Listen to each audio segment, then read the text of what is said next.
Piano territoriale regionale di coordinamento della Regione Veneto prevede una quantità di nuovi tracciati stradali. Davvero molti, non le sembrano? Sì, sicuramente sì. Quello che manca in questa regione è un assente che è l'urbanistica. Bisognerebbe che avessimo privilegiato per davvero gli assunti e le premesse del piano, che parlano di rispetto dell'ambiente, di rispetto del paesaggio, di conservazione e valorizzazione del Veneto che fu. In realtà quello che noi assistiamo è sempre di più ogni giorno invece ormai a una congeria di dati che guardano sempre a nuove strade e nuove autostrade. Le citiamo solo per completare Valdastico Sud, Valdastico Nord, le tangenziali venete, quindi un nuovo nastro d'asfalto in fianco alle 8 corsie dell'autostrada Brescia-Padova e quindi altre 4 corsie per lato, e quindi diventa insomma un'estensione da 250 metri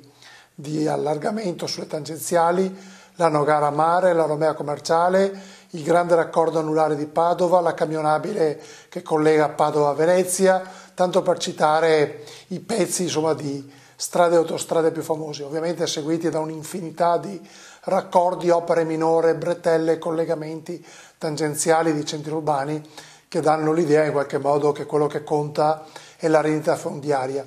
Tra l'altro senza lasciare nemmeno liberi i varchi che riguardano queste strade che per loro natura dovrebbero servire un traffico di media e lunga percorrenza su tratte lunghe, abbastanza lunghe. In realtà quello che noi assistiamo invece si tratta per buona parte di una logica di finanza e di progetto e strade che sono al servizio non delle comunità locali e che puntano poi a un aumento dell'edificato. Si può parlare di centinaia o di migliaia di ettari sottratti all'agricoltura? Sicuramente sì, perché se i varchi diventano tutti in fianco centri direzionali e centri commerciali, con l'idea ovviamente che accompagniamo le strade all'idea di quadrante Tessera per ciò che riguarda la città di Venezia, poi Veneto City, poi l'autodromo a Verona, poi la città della moda. In realtà insomma l'idea che intorno ai varchi che dovremmo creare per strade veloci costruiamo insomma quelle che sono ormai i nuovi centri del commercio, della direzione, insomma attraverso migliaia e migliaia di ettari che vengono sottratti all'attività primaria.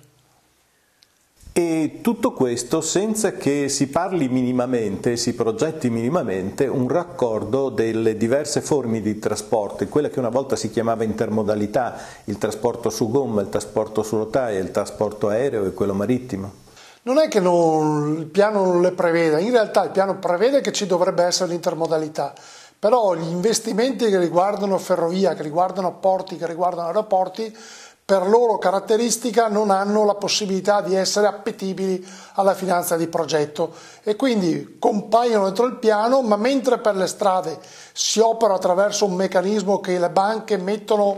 accendono i mutui, insomma ricordo per esempio che siamo ormai sull'ordine di 30-40 anni per rientrare dell'investimento autostradale. Tutto quello che non è strade e autostrade a pagamento invece viene relegato se lo Stato nazionale avrà i soldi. Si dovrebbe consentire a un cittadino di godere di una strada adeguata, sicura,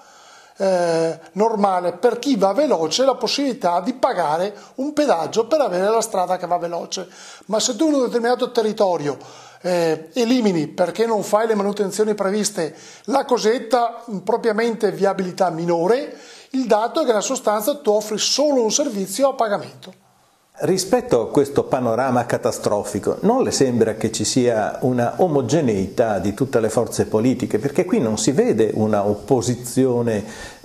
che usi i suoi argomenti per dire di no a quello che sta avvenendo. Purtroppo noi abbiamo avuto il fatto che buona parte di sindaci e anche di amministrazioni sia di centrodestra, Lega che centrosinistra hanno abbracciato che di fronte ai tagli della finanza locale una delle modalità che era stata in uso in tutti gli anni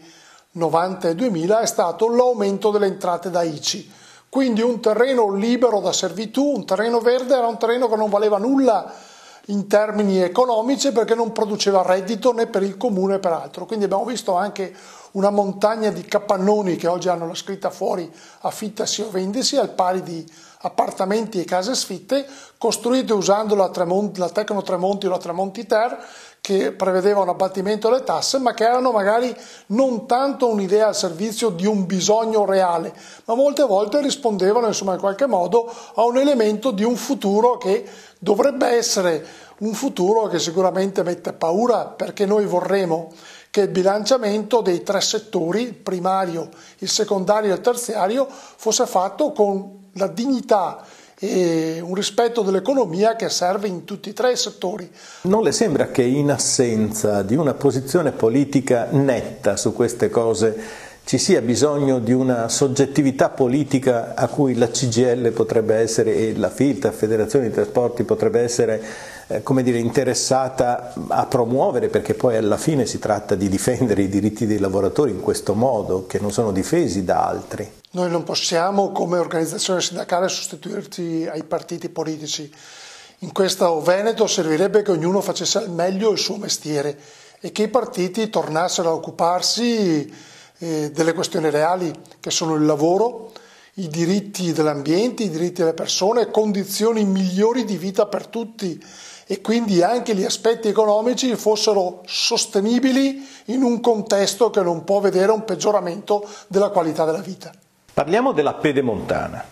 La Pedemontana si sviluppa su 95 km e ha un primo tratto da Montebello a Castelgomberto per girare poi e forare diciamo le montagne che dividono la Val d'Agno